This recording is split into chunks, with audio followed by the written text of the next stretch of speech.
ئەم کاتەوە هەموو کاتێکی ژیانتان باش بینەرانی خۆشەویستی تەلەڤیزیۆنی کۆمەڵە لە خزمەتاندان بۆ پێشکەشکردنی هەواڵەکانی سەر لە بەیانی ڕۆژی پێنجشەممە. سەرەتا سەردێری گرینترین هەواڵەکان. برینداربوونی سێ کۆڵبەر لە سنوورەکانی بانە و نەوسود، ناجێگیربوونی دۆخی تەندروستی متەلب ئەحمەدیان لە زیندانی ئێڤین، بەیانیەی خوێندکارانی زانکۆی بەهەشتی بۆ پشتیوانی لە ئەحمەد شەکەرچی، دەست بەسەرکرانی چالاکێکی مەدنی دیکە لە شاری تەورێز، مانگرتنی گەورەی کرێکارانی لۆفتانزا لە ئاڵمان و کوژران و برینداربوونی دەیان کەس بەهۆی تەقینەوەی بۆمب لە پاکستان.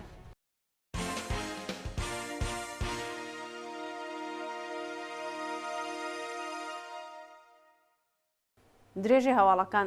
بەڕێوەچوونی مەراسمی چلەی ماتەمینی مەنسوور کەریمیان لە سلێمانی ڕۆژی چوارشەممە 18 ڕێبەندانی 1402 مەراسمی چلەی ماتەمینی مەنسوور کەریمیان بە بەشداری بنەماڵە چالاکانی مەدەنی و دۆستانی لە گۆڕستانی شێخ عەباسی شاری سلێمانی بەڕێوەچوو.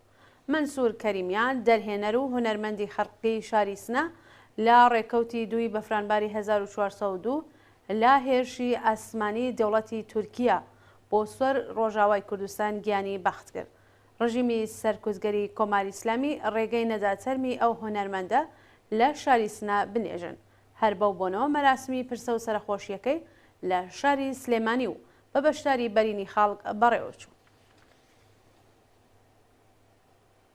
برینداربوونی سێ کۆڵبەر لە سنوورەکانی بانە و نەوسود ڕۆژانی دووشەممە و چوارشەممە 16 و 18 ڕێبەندانی 1402 سێ کۆڵبەر بە ناوەکانی حاسڵ کوڕانی، نظام تەیموری و نەریمان عەزیزی بە تەقەی هێزەکانی ڕەژیم لە سنوورەکانی بانە و نەوسود بریندارکران.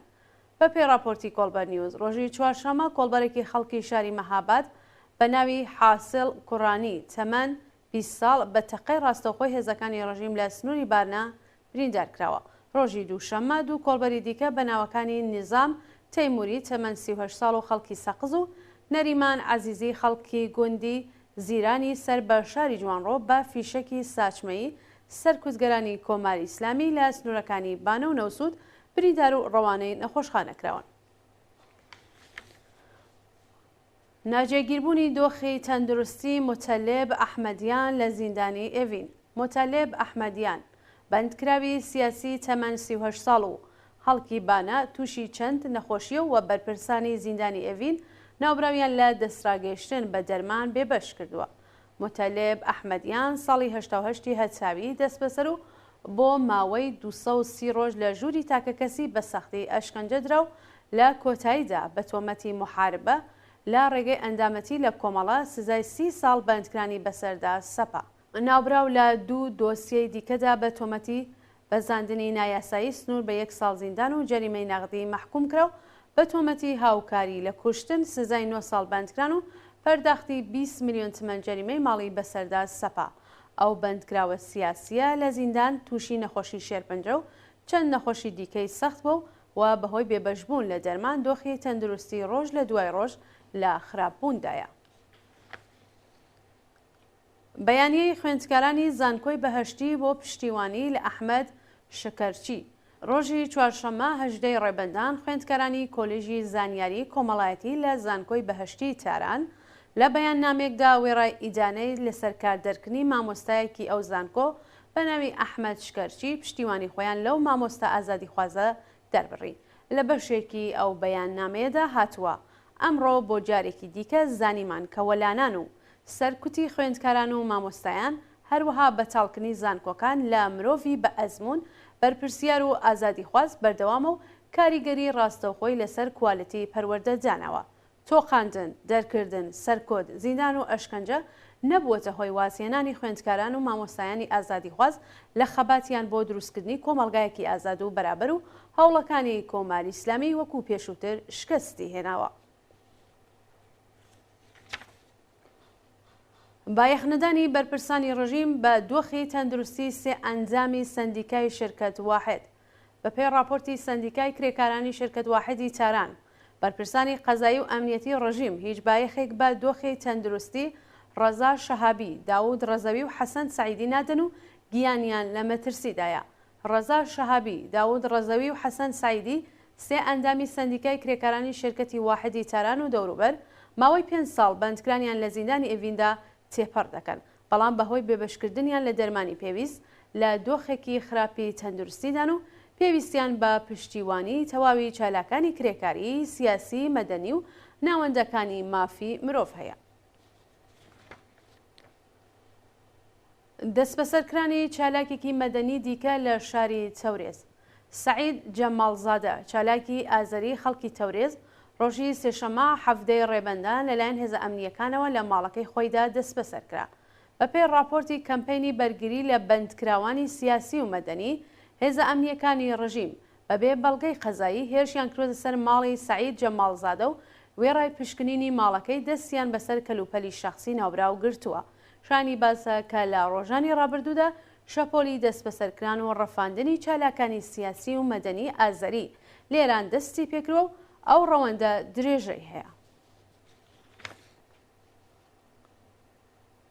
کوژرانی هاوڵاتیەکی بەلوچ لە چابەهار شەوی سێشەمە هەفتەی ڕێبەندان هاوڵاتیەکی بەلوچ بە ناوی سالم ئاسکانی بە دەستڕێژی گولەی لیباس شەخسیەکانی کۆماری ئیسلامی کوژرا.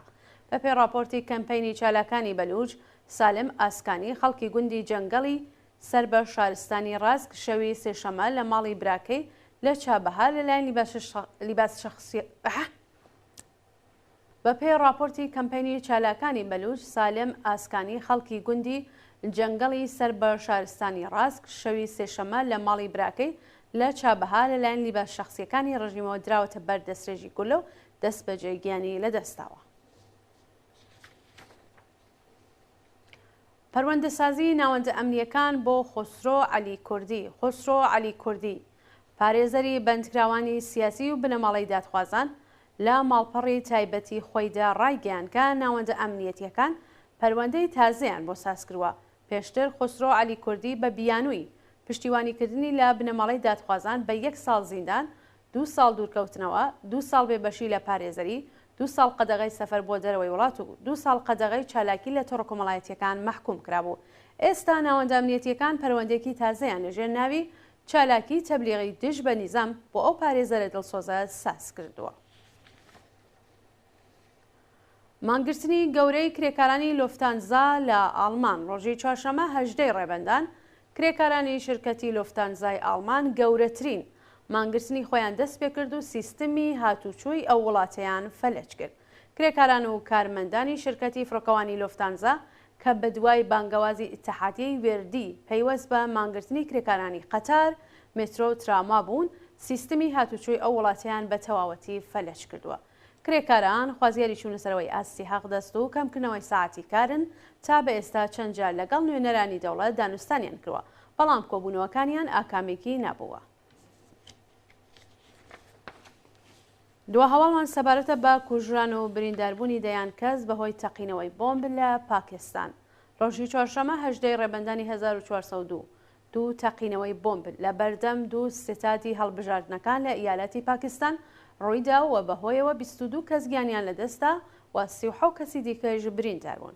بەپێی راپۆرتی دەستگای هەواڵنێری فەرەنسا دوو ئۆتۆمبیلی بۆمڕێژکراو هۆکاری ئەو تەقینەوانە بوون. لە یەکەم تەقینەوەدا 12 کەس گیانیان لەدەستا و 25 کەسی دیکەش بریندار بوون.